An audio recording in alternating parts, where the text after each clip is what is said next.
Well, it's about time, but Supergirl has finally decided to introduce to us to Red Daughter. How did she go? Well, let's find out. Aliens are among us. I am protecting mankind from an extinction. I will follow you and destroy her. Can't break a Kryptonian, but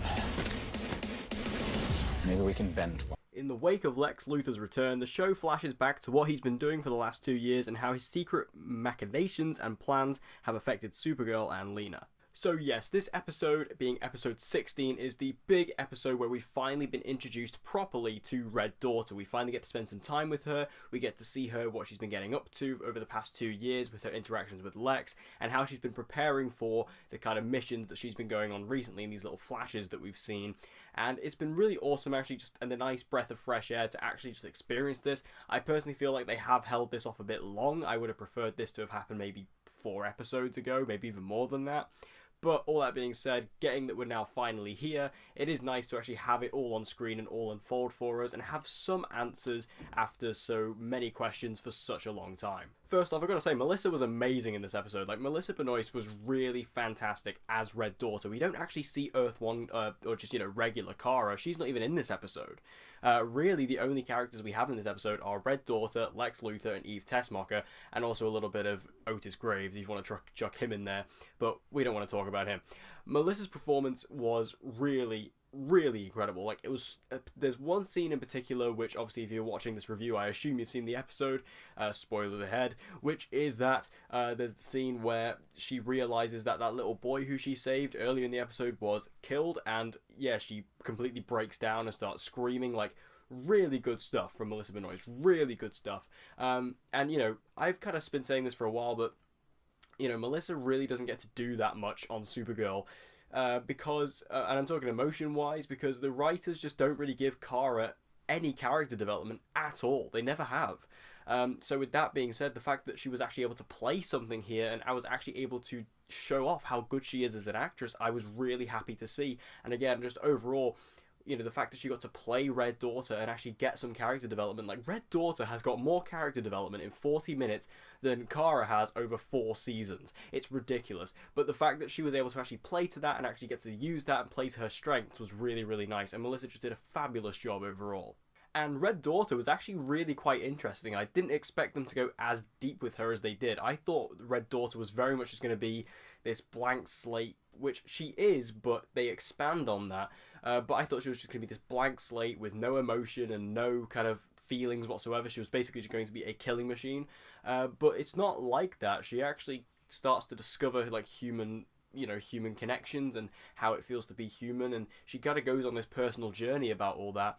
And she actually gets to go to Kara's place, and she gets to see how Kara lives, and she starts to see, she starts to actually feel like maybe she's on the wrong side of things. Like, maybe she shouldn't be working with Lex, maybe she shouldn't be working with these Soviets, because she's seeing all these different things. And obviously that's when Lex has to come in and basically force her to be manipulated to think of the way of the Soviets and to think of his way so he can use her for her benefit. But I actually like the fact that this version of Kara, this Red Daughter, was actually starting to feel certain ways about humanity, and actually maybe could have, without Lex, could have actually turned into a completely different character. And in regards to how she actually came about, we do get that answered in this episode, and that it comes from Eve Tessmacher. Apparently, if a Kryptonian interacts with the Hyronel, it splits them into 2. So this is like Kara's doppelganger because of the Hyronel. I don't really understand how it works, to be honest. I thought it was kind of underwhelming. I thought it was going to be something to do with time travel, given the fact that they time traveled in the season 3 finale. I thought maybe it was going to have something to do with that. But it's the Hyronel can split Kryptonians into 2. I don't know how that works. I'm not even going to try and explain it because they don't try to explain it, so I'm not going to. But I don't really understand how that works, but we got an answer. Whether you like it or not is a different question entirely. I personally didn't.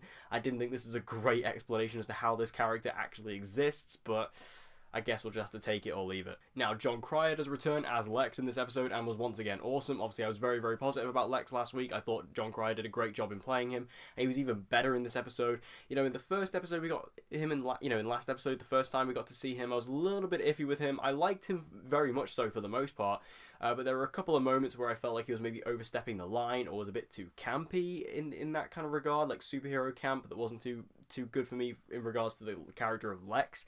But in this episode, there wasn't a single moment like that, and I thought he was a much, much better. I mean, there were some kind of silly moments, you know, where he was kind of picking up the Daily Planet thing, was about to chuck it on Supergirl. Like, that opening scene, the special effects were horrific. Like, they were so bad. But, you know, that was kind of silly. And also, any time that Lex got into his, like, you know, super-powered suit, I found very, very silly. I know that's a thing that Lex Luthor has, but it just didn't really work with those particular special effects. It just didn't really work very well. But still, regardless of all that, Jon Cryer's performance and him as Lex, I actually really enjoyed, and I liked him even more this week than I did last week. And this episode is entirely a flashback episode, and it fills in 2 years, in fact I think it's 4 years, of Lex's life and how he's been building up to all this. And it's actually really interesting to see that Lex Luthor has actually been behind quite a lot of the stuff we've seen in Supergirl over the past 4 years. He's actually been kind of in the background, you know, pulling all these switches and pushing all these levers to kind of create these things, and it fills in a couple of plot holes too, which is actually really interesting. I mean, I don't know if the writers always planned it that way. I'm going to say no, but I mean, you know, they could have done, and you know, if they want to take credit for that, I guess they can. But the fact that it was actually able to use this particular storyline and these particular flashbacks to fill in these plot holes while also serving as a strong main narrative, I think is really clever on the writer's part, and again, just delivered a really tight and concise narrative that I really enjoyed. Overall, there's not too much to talk about in this episode, as it literally basically is the Red Daughter origin story, and we get to see her at the very end in her suit and things like that. We do get to see her suit. Her suit looks very cool, by the way. But I think that this episode really served as just a really good palette for Melissa Benoist to just show off, just to show off her performance skills, because she doesn't get to do that often. Like Kara, our regular Kara is usually very one note, and she doesn't get to do very much. And I think that's because the writers they focus so much on the other characters that they forget to focus on Supergirl, the show that the character's about. The Flash writers do that as well with the Flash. And I feel like that these writers, both Supergirl and Flash writers, need to remember that this show is about, their focal character. So to actually see Melissa get to do some character development with Red Daughter and to actually put out an amazing performance is really, really refreshing. And again, teaming her up with Lex Luthor, played by Jon Cryer, is a great performance piece, and I really enjoyed them two together. And to be honest, I wouldn't mind just seeing more of them two, because I think that their performance is really interesting, the dynamic is really interesting, and I really want to see where they're going to go with Red Daughter in the future. Again, I would have liked to have gotten this episode maybe a few weeks ago, rather than now. I think it is a little bit dragged out for me personally, but all that being said, in regards to the episode itself, it was really good, I really enjoyed it, and yet another strong episode for Supergirl in this back half. So thank you guys for tuning into this episode of DC Central. If you want to see more DC content like this, be sure to subscribe and hit the notification bell so you don't miss an upload, and I hope to see you guys again next time.